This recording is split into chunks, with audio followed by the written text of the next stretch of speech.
نحمده ونصلي على رسوله الكريم اما بعد فاعوذ بالله من الشيطان الرجيم بسم الله الرحمن الرحيم رب اشرح لي صدري ويسر لي امري واحلل عقدة من لساني يفقهوا قولي۔ ناظرین، پروگرام دعا کیجئے کے ساتھ ہم آپ کی خدمت میں حاضر ہیں۔ انشاءاللہ العزیز اس پروگرام میں ہم مختلف مواقع اور مختلف لوگوں کے لیے کی جانے والی دعاؤں کے بارے میں بات کریں گے۔ آج کے اس ابتدائی پروگرام میں ہم دعا کے آداب اور قبولیت کے مواقع وغیرہ کے موضوع پر بات کریں گے۔ دعا کیا ہے؟ دعا بندے کی اپنے رب سے التجا ہے، فریاد ہے، اس بات کا اظہار ہے کہ اے رب، میں محتاج ہوں، میں فقیر ہوں، اور تو داتا ہے، تو دینے والا ہے، سارے خزانوں کی کنجیاں تیرے ہاتھ میں ہے، تیرا دروازہ دن رات کھلا رہتا ہے، تو سب کی سنتا ہے، ہر وقت سنتا ہے، تو دل ہی دل میں پکارے جانے والی دعائیں بھی سنتا ہے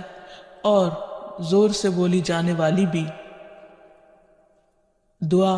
انسان کی تمناؤں کے لب پر آنے کا نام ہے، جیسے علامہ اقبال نے بہت خوبصورتی سے کہا تھا کہ لب پہ آتی ہے دعا بن کے تمنا میری، کہ میری تمنائیں، میری آرزویں، میرے اندر کی خواہشات اور میری ضروریات، ان سب کو پورا کرنے کے لیے اے رب میری کوششیں کافی نہیں، ان کی تکمیل کے لیے میں تیرے سامنے ہاتھ پھیلاتا ہوں اور میں تجھ سے ہی دعا کرتا ہوں۔ حضرت زکریا علیہ السلام نے بہت خشوع کے ساتھ اور بہت یقین کے ساتھ اپنے رب سے کہا تھا کہ وَلَمْ أَكُمْ بِدُعَائِكَ رَبِّ شَقِيًّا، کہ تجھ سے دعا مانگ کر اے رب میں کبھی بدبخت رہا ہی نہیں، نامراد رہا ہی نہیں، یعنی تو ضرور سنتا ہے، تو میری بھی سنے گا۔ اسی وجہ سے ہم دیکھتے ہیں کہ وہ ایک طویل عرصے تک اولاد کی محرومی کے باوجود کبھی مایوس نہیں ہوئے، اپنے رب کو پکارتے رہے، مانگتے رہے، حتیٰ کہ ان کی دعا سن لی گئی۔ کیونکہ دعا کی قبولیت میں یہ بات ہمیشہ یاد رہے کہ اللہ سبحانہ وتعالی اپنی خاص حکمت کے تحت یہ جانتا ہے کہ کس بندے کو کب کیا چیز عطا کی جانی چاہیے۔ تو آئیے ابتدا میں ہم دیکھتے ہیں کہ دعا مانگتے کیسے ہیں، دعا کا ادب کیا ہے، سلیقہ کیا ہے، کیونکہ یہ ایک انتہائی کمزور اور عاجز انسان کے الفاظ اس کے عظیم رب کی بارگاہ میں اٹھتے ہیں،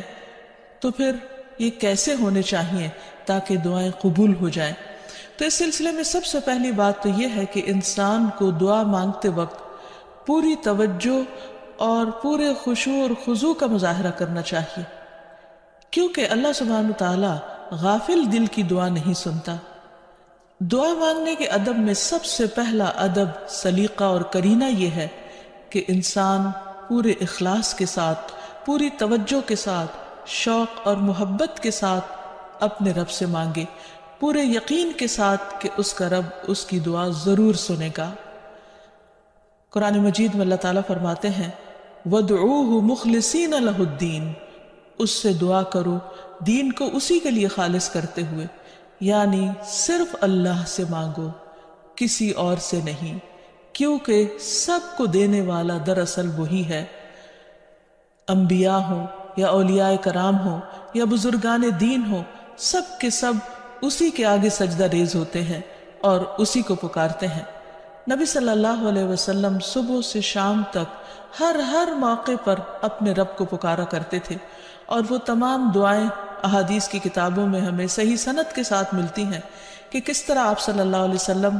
صبح بستر سے اٹھتے وقت اپنے رب کو پکارتے، پھر نماز میں کون کون سی دعائیں مانگتے، پھر اسی طرح کھانا کھانے سے پہلے، کھانا کھانے کے بعد،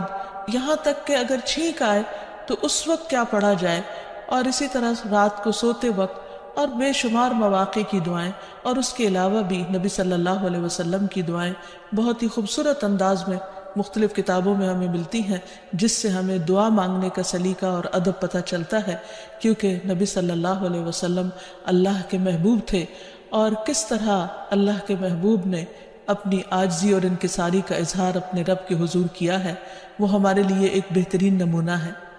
پھر دعا مانگنے کے ادب میں ایک اہم ترین ادب یہ ہے کہ انسان توجہ سے مانگے، حدیث میں آتا ہے کہ اللہ سبحانہ و تعالیٰ غافل دل کی دعا نہیں سنتا، یعنی انسان جب مانگے تو واقعی اس کو یہ معلوم ہو کہ وہ کیا مانگ رہا ہے، اور پھر تضرع اور عاجزی کے ساتھ بار بار اصرار کر کے مانگے، یہ نہ کہے کہ اے رب تو چاہے تو دے دے اور تو نہیں چاہتا تو نہ دے، نہیں، بلکہ پورے یقین کے ساتھ اپنے رب سے مانگے، اور اس بات کا بھی پورا یقین ہونا چاہیے کہ رب دعا سنتا ہے، کیونکہ وہ دیتا ہے۔ رب نہ سوتا ہے، نہ اس کو اونگ آتی ہے، نہ اس کو نیند آتی ہے، اور اس کو دینے کے لیے کسی سے مشورے کی بھی ضرورت نہیں ہوتی، کوئی اس پر جبر نہیں کر سکتا، کسی کا اس پر زور نہیں۔ اس لیے انسان جب اس سے مانگے تو یہ سوچ کے مانگے کہ اس کو دینے میں پورا پورا اختیار ہے اور وہ میری دعا بھی ضرور سنے گا۔ پھر اسی طرح انسان اپنی عاجزی اور مسکنت کا اظہار کرے، مانگتے وقت انسان اپنے اندر کو بالکل تکبر سے خالی کر لے اور یہ سمجھے کہ میں ایک انتہائی حقیر چیز ہوں اور میرا رب عظیم خالق ہے، پوری کائنات کا مالک ہے، اور میں اسی کے آگے ہاتھ پھیلا رہا ہوں جو میرے اٹھے ہوئے ہاتھوں کو کبھی خالی نہیں لوٹائے گا، اور اس کو دینے سے محبت ہے، وہ دے کر خوش ہوتا ہے، اور دعا کرنے والے سے محبت رکھتا ہے، اور جو دعا نہیں کرتا اللہ تعالیٰ اس سے ناراض ہوتا ہے۔ اللہ سبحانہ وتعالیٰ قرآن مجید میں خود فرماتے ہیں وَقَالَ رَبُّكُمُ ادْعُونِي أَسْتَجِبْ لَكُمْ، تمہارا رب کہتا ہے مجھ سے دعا مانگو، ادعونی استجب لکم، میں تمہاری دعائیں قبول کروں گا۔ اس لیے رب کے وعدے پر یقین کرتے ہوئے ہمیں دعا کرتے رہنا چاہیے۔ پھر اسی طرح یہ ہے کہ دعا میں عاجزی اور انکساری کے ساتھ ساتھ گریہ ازاری بھی ہونی چاہیے، جس طرح نبی صلی اللہ علیہ وسلم بدر کے موقع پر اللہ سبحانہ وتعالیٰ کے حضور آہوزاری کے ساتھ دعائیں کر رہے تھے۔ اس سلسلے میں روایت میں آتا ہے کہ نبی صلی اللہ علیہ وسلم قبلہ رخ ہو کر گڑ گڑا کے دعا کر رہے تھے کہ اے اللہ میرے لیے اپنے کیے ہوئے وعدے کو پورا فرما، اے اللہ اپنے وعدے کے مطابق عطا فرما، اے اللہ اگر اہل اسلام کی یہ جماعت ہلاک ہو گئی تو زمین پر تیری عبادت نہ کی جائے گی۔ اور پھر اس قدر عاجزی و زاری تھی کہ حضرت ابوبکر صدیق رضی اللہ تعالیٰ عنہ نے جب آپ کو دیکھا تو پیچھے سے آ کر آپ سے چمٹ گئے اور کہنے لگے کہ اے اللہ کے نبی اب بہت کافی ہو چکا، آپ نے اپنے رب سے بہت کچھ مانگ لیا، اللہ تعالیٰ آپ سے کیے ہوئے وعدے کو ضرور پورا کرے گا۔ پھر اسی طرح یہ ہے کہ انسان دعا میں تکرار کرے، یہ نہ ہو کہ ایک بار مانگے، دو بار مانگے اور اس کے بعد تھک کر بیٹھ جائے اور یہ کہے کہ میری دعا تو سنی نہیں جاتی، اس لیے دعا مانگنے کا فائدہ نہیں۔ ہم دیکھتے ہیں کہ کس طرح انبیاء علیہ السلام مسلسل دعائیں مانگتے رہے، اصرار کے ساتھ مانگتے رہے۔ اس سلسلے میں ہمیں رسول اللہ صلی اللہ علیہ وسلم کی ایک حدیث سے بھی پتہ چلتا ہے کہ جب اصرار کے ساتھ اور تکرار کے ساتھ انسان دعا کرتا ہے تو اس کا کیا فائدہ ہوتا ہے۔ آپ صلی اللہ علیہ وسلم نے فرمایا جس شخص نے 3 مرتبہ اللہ تعالیٰ سے جنت مانگی، جنت اس کے لیے دعا کرنے لگتی ہے کہ اے اللہ اسے جنت میں داخل کر دے، اور جو شخص 3 مرتبہ دوزخ سے پناہ مانگے تو دوزخ اس کے لیے دعا کرنے لگتی ہے کہ یا رب اس شخص کو دوزخ سے پناہ دے۔ پھر اسی طرح یہ ہے کہ انسان کو چاہیے کہ انسان مانگنے کے انداز میں ہاتھ اٹھا کر اللہ تعالیٰ سے مانگے، کیونکہ اللہ سبحانہ وتعالیٰ بہت حیا والا ہے، بہت کرم فرمانے والا ہے۔ اس کو اس بات سے شرم آتی ہے کہ اس کا کوئی بندہ اس کے آگے ہاتھ پھیلائے اور پھر اللہ تعالیٰ ان ہاتھوں کو خالی لوٹا دے۔ وہ سب سے بڑا بادشاہ ہے، حقیقی بادشاہ، مالک کائنات، سارے خزانوں کا مالک، وہ کبھی بھی اپنے بندے کو خالی ہاتھ نہیں لوٹاتا۔ ہاں یہ ضرور ہے کہ کبھی وہ انسان کو فوراً مل جاتا ہے جو انسان اپنے لیے طلب کرتا ہے، اور کبھی ایسا ہوتا ہے کہ اس سے بہتر کچھ اور عطا کر دیا جاتا ہے، یا اس سے کوئی آنے والی مصیبت ٹال دی جاتی ہے، یا پھر آخرت میں اس کے لیے اس دعا کے اجر کو ذخیرہ کر دیا جاتا ہے، جسے دیکھ کر انسان تمنا کرے گا کہ کاش دنیا میں اس کو اپنی دعاؤں کے صلے میں کچھ بھی نہ ملا ہوتا۔ پھر اسی طرح یہ ہے کہ دعا کرتے وقت انسان کو حمد و ثنا کے ساتھ آغاز کرنا چاہیے، یعنی اللہ سبحانہ وتعالیٰ کی تعریف کرنی چاہیے، نبی صلی اللہ علیہ وسلم پر درود شریف پڑھنا چاہیے، اور اس کے بعد اپنی عرض رکھنی چاہیے۔ تو جس دعا کے آگے پیچھے درود شریف پڑھ لیا جائے وہ دعا بھی قبول ہوتی ہے۔ فضالہ بن عبید رضی اللہ عنہ سے روایت ہے کہ ایک مرتبہ رسول اکرم صلی اللہ علیہ وسلم تشریف فرما تھے۔ ایک شخص آیا اور اس نے نماز پڑھی، پھر کہنے لگا اے اللہ مجھے بخش دے اور مجھ پر رحم کر۔ تو رسول اللہ صلی اللہ علیہ وسلم نے فرمایا اے نمازی تو نے جلدی کی، جب نماز پڑھ چکو تو بیٹھے رہو، اللہ کی اس طرح حمد و ثنا بیان کرو جیسا کہ اس کا حق ہے، پھر مجھ پر درود بھیجو، پھر اس سے دعا کرو۔ یعنی یہ دعا مانگنے کا ادب اور سلیقہ ہے۔ پھر اسی طرح یہ ہے کہ انسان کی دعاؤں کی قبولیت میں بعض اوقات اس کے گناہ حائل ہوتے ہیں، اور جب انسان استغفار کرتا ہے، توبہ کرتا ہے، تو دروازے کھل جاتے ہیں۔ اسی لیے انسان جب دعا کرے تو اس کے ساتھ ساتھ اپنے رب سے توبہ اور استغفار کرے۔ پھر اسی طرح دعا کرنے کے ادب میں سے ایک چیز یہ بھی ہے کہ انسان جب دعا کرنا شروع کرے تو سب سے پہلے اپنے لیے دعا کرے، پھر اپنے قریبی لوگوں کے لیے دعا کرے، اور پھر تمام لوگوں کے لیے دعا کرے۔ جیسے حضرت ابراہیم علیہ السلام کی دعا میں آتا ہے ربنا اغفر لی ولوالدی وللمؤمنین یوم یقوم الحساب، کہ اے ہمارے رب مجھے بخش دے اور میرے والدین کو بخش دے اور تمام مومنوں کو بخش دے جس دن حساب کتاب قائم ہو۔ پھر اسی طرح دعا مانگنے کے آداب میں سے یہ بھی ہے کہ انسان جامع الفاظ کے ساتھ، بہترین الفاظ کے ساتھ دعا مانگے، اور اس سلسلے میں ہم دیکھتے ہیں کہ نبی صلی اللہ علیہ وسلم سے بڑھ کر کس کے الفاظ جامع ہو سکتے ہیں، کمپریہنسو، کہ کم الفاظ میں زیادہ بڑی چیزیں مانگی گئی ہیں۔ اس لیے ہمیں مسنون دعاؤں کو یاد کرنے اور ان کو پڑھنے کا بھی اہتمام کرنا چاہیے۔ نبی صلی اللہ علیہ وسلم کو جو خاص چیزیں عطا کی گئی تھی ان میں سے ایک چیز جوامع الکلم تھی، جس کے بارے میں آپ نے فرمایا اوتیت جوامع الکلم، مجھے جامع بات کہنے کی صلاحیت بخشی گئی ہے، یعنی کم الفاظ میں زیادہ بڑا مضمون۔ پھر اسی طرح انسان کو اپنے نیک اعمال کو وسیلہ بنا کر دعا کرنی چاہیے۔ اگر زندگی میں انسان نے خالصتاً اللہ تعالیٰ کے لیے کچھ کام کیا ہو تو مشکل وقت میں، تکلیف کے وقت میں، پریشانی کے وقت میں انسان اپنے رب کے سامنے اس نیک عمل کا ذکر کر کے اس کے وسیلے سے دعا کرے۔ جیسے ہمیں ایک حدیث سے پتہ چلتا ہے کہ کچھ لوگ کہیں سفر پر جا رہے تھے تو راستے میں بارش شروع ہو گئی، بارش سے بچنے کے لیے انہوں نے غار میں پناہ لی، تو اتنے میں ایک بڑا پتھر لڑک کر غار کے دروازے کے آگے آ گرا اور غار کا دروازہ بند ہو گیا، اور اس طرح وہ باہر نہیں نکل پا رہے تھے۔ تو اس وقت ان تینوں نے آپس میں یہی سوچا کہ ہم اپنے اس عمل کو سامنے رکھ کر اللہ تعالیٰ سے دعا کرتے ہیں جو خالصتاً ہم نے اللہ تعالیٰ کی رضا کے لیے کیا۔ تو بہرحال تینوں نے اپنے اپنے نیک عمل کا ذکر کیا، جس کی بدولت ان کی دعا قبول ہو گئی اور غار کے پتھر ہٹ گیا جو کہ بظاہر ناممکنات میں سے تھا، اور اس طرح وہ لوگ وہاں سے نکل آئے، ادروائز ان کی زندگی بھی خطرے میں تھی۔ پھر اسی طرح یہ ہے کہ اللہ تعالیٰ کے خوبصورت ناموں کو وسیلہ بنا کر دعا کرنی چاہیے۔ قرآن مجید میں آتا ہے وَلِلَّهِ الْأَسْمَاءُ الْحُسْنَى فَادْعُوهُ بِهَا، اور اللہ کے لیے ہیں اچھے اچھے نام، بس اسے پکارو ان ناموں کے ذریعے، یعنی ان کے وسیلے سے۔ تو اللہ سبحانہ و تعالیٰ کے نام مختلف دعاؤں کے آخر میں بھی آتے ہیں، اور اس کے علاوہ اللہ تعالیٰ کے ان سارے ناموں کو پڑھ کر بھی دعا کی جا سکتی ہے، یا پھر کسی خاص نام کے ساتھ بھی اس کو پکارا جا سکتا ہے۔ جیسے عموماً ہم یا اللہ تو کہتے ہی ہیں، یا پھر یا رب، یا رحمان، یا رحیم، یا کریم، یا ذی الجلال والاکرام، یا حی یا قیوم برحمتک استغیث۔ ان اچھے اچھے ناموں کے ساتھ اللہ تعالیٰ کو بار بار پکار کر دعا کرنے سے دعا قبول ہوتی ہے۔ پھر اسی طرح اگر کوئی شخص باوضو دعا کرتا ہے تو اس کی دعا بھی قبول ہوتی ہے۔ اس سلسلے میں ہم دیکھتے ہیں ابو عامر رضی اللہ عنہ جب شہید ہوئے تو ابو موسیٰ اشعری رضی اللہ عنہ نے آ کر نبی صلی اللہ علیہ وسلم کو اس کی خبر دی اور کہا کہ ابو عامر نے کہا تھا کہ آپ صلی اللہ علیہ وسلم سے کہنا کہ میرے لیے استغفار کریں۔ آپ نے پانی طلب فرمایا، وضو کیا، پھر ہاتھ اٹھا کر دعا کی، اے اللہ عبید ابو عامر کی مغفرت فرما۔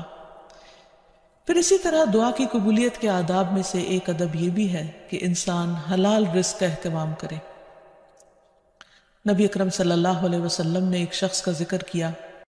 کہ وہ طویل سفر کرتا ہے، پریشان حال ہے اور خاک آلود ہے اس کے بال اور اس کا لباس، اور وہ بہت تھکا ہوا ہے اور اپنے ہاتھ آسمان کی طرف اٹھا کر کہتا ہے یا رب یا رب، لیکن اس کی دعا کہاں سے قبول کی جائے؟ اس کا کھانا بھی حرام کا، اس کا پہننا بھی حرام کا، اور وہ حرام پر ہی پرورش پایا، تو اس کی دعا کہاں سے قبول ہو؟ تو اس سے یہ پتہ چلتا ہے کہ انسان اگر یہ چاہتا ہے کہ اس کی دعائیں قبول ہوں تو وہ اپنے کھانے پینے اور اپنے لباس اور اپنی زندگی میں بھرپور طریقے سے حلال کا اہتمام کرے۔ پھر اسی طرح یہ ہے کہ دعا میں تصنع اور تکلف سے پرہیز کرنا چاہیے۔ اس سلسلے میں ایک حدیث میں آتا ہے، ابن عباس فرماتے ہیں کہ دعا میں قافیہ بندی سے پرہیز کرتے رہنا، کیونکہ میں نے رسول اللہ صلی اللہ علیہ وسلم اور آپ کے صحابہ کو دیکھا ہے کہ وہ ہمیشہ اس سے اجتناب کرتے تھے، یعنی اس سے بچا کرتے تھے۔ پھر اسی طرح دعا میں مبالغے سے بھی پرہیز کرنا چاہیے۔ نبی صلی اللہ علیہ وسلم نے فرمایا عنقریب اس امت میں ایسے لوگ آئیں گے جو طہارت اور دعا میں مبالغہ کریں گے، یعنی حد سے زیادہ لمبی دعائیں کریں گے، کیونکہ دعا اس وقت تک انسان کو کرنی چاہیے جب تک اس کا خشوع و خضوع قائم رہے اور واقعی وہ اللہ سے دعا کر رہا ہو۔ لیکن صرف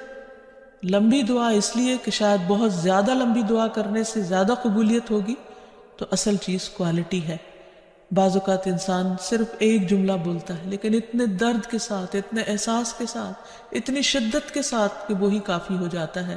جیسے یونس علیہ السلام نے مچھلی کے پیٹ میں پکارا تھا، لا الہ الا انت سبحانک انی کنت من الظالمین، کہ لا الہ الا انت، نہیں کوئی الہ مگر تو ہی، سبحانک تو پاک ہے، انی کنت من الظالمین، بے شک میں ظالموں میں سے ہوں، میں گناہ گاروں میں سے ہوں۔ تو ان کی دعا فوراً سن لی گئی، قبول کر لی گئی۔ پھر اسی طرح کچھ اوقات اور مقامات ایسے ہیں کہ جہاں انسان کی دعا قبول ہوتی ہے، مثلاً رات کے آخری حصے میں دعائیں بہت قبول ہوتی ہیں۔ حدیث میں آتا ہے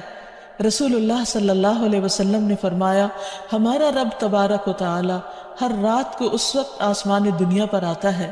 جب رات کا آخری تہائی حصہ رہ جاتا ہے، وہ کہتا ہے کوئی مجھ سے دعا کرنے والا ہے کہ میں اس کی دعا قبول کر لوں؟ کوئی مجھ سے مانگنے والا ہے کہ میں اسے عطا کر دوں؟ کوئی مجھ سے بخشش طلب کرنے والا ہے کہ میں اسے بخش دوں؟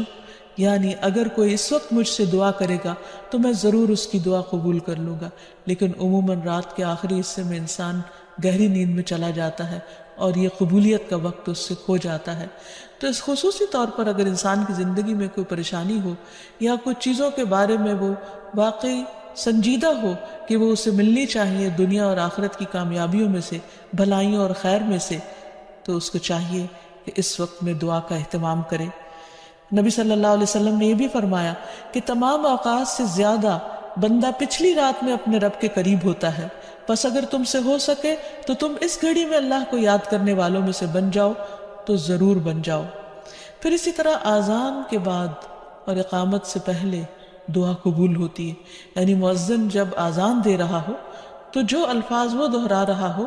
ان کو دہراتے جانا چاہیے، سوائے حی علی الصلاۃ اور حی علی الفلاح کے، کہ اس کے جواب میں لا حول ولا قوت الا باللہ پڑھنا چاہیے۔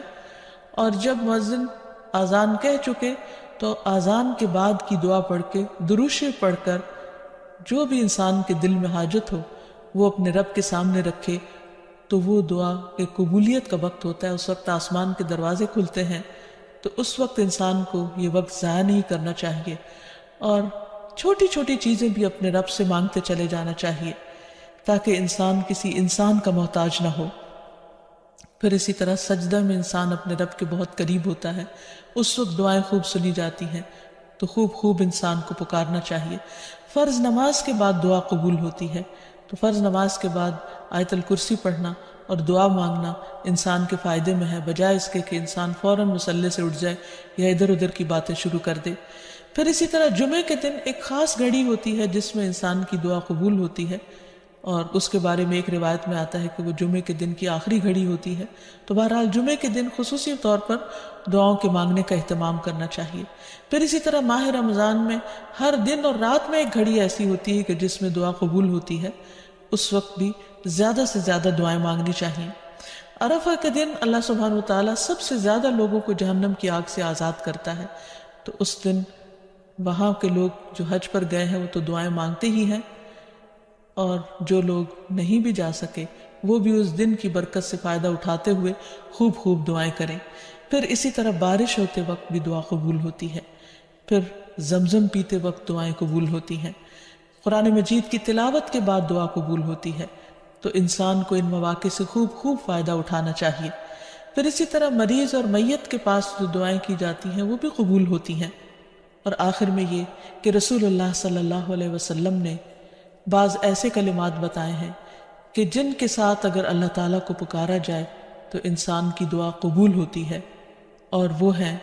اللہم انی اسألک یا اللہ الاحد الصمد الذي لم يلد ولم يولد ولم يكن له كفوا أحد أن تغفر لي ذنوبي إنك أنت الغفور الرحيم۔ اے اللہ، بے شک میں تجھ سے سوال کرتا ہوں، اے اللہ جو اکیلا ہے، بے نیاز ہے، ایسی ذات ہے جس نے کسی کو جنم نہیں دیا اور نہ ہی وہ جنم دیا گیا اور نہ ہی اس کا کوئی ہمسر ہے، یہ کہ تو میرے لیے میرے گناہوں کو بخش دے، بے شک تو بہت بخشنے والا نہایت مہربان ہے۔ تو نبی صلی اللہ علیہ وسلم نے اس شخص کے بارے میں جو یہ دعا پڑھ رہا تھا، آپ نے 3 بار فرمایا کہ اس کو بخش دیا گیا، اس کو بخش دیا گیا، اس کو بخش دیا گیا، کیونکہ اس نے اللہ سبحانہ وتعالیٰ کی ان صفات کے ساتھ، ان ناموں کے ساتھ اللہ تعالیٰ سے دعا کی تھی۔ تو اللہ تعالیٰ سے دعا ہے کہ وہ ہماری دعاؤں کو بھی سن لے اور ہمیں قبولیت کے اوقات سے بھرپور فائدہ اٹھانے کی توفیق دے اور ہمیں دعائیں مانگنے کے آداب سکھا دے۔ وآخر دعوانا ان الحمد للہ رب العالمین۔ السلام علیکم ورحمۃ اللہ وبرکاتہ۔